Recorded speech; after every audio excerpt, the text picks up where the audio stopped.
வாழ்க்கை என்றால் ஆயிரம் இருக்கும், வாசல் தோறும் வேதனை இருக்கும்.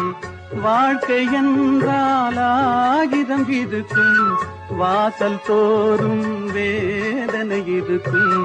வந்த துன்பம் எதுவென்றாலும் வாடி நின்றால் ஓடுவதில்லை, வாடி நின்றால் ஓடுவதில்லை.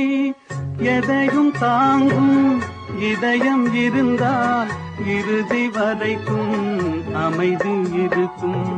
மயக்கமா கலக்கமா, மனதிலே குழப்பமா, வாழ்க்கையில் நடுக்கம்.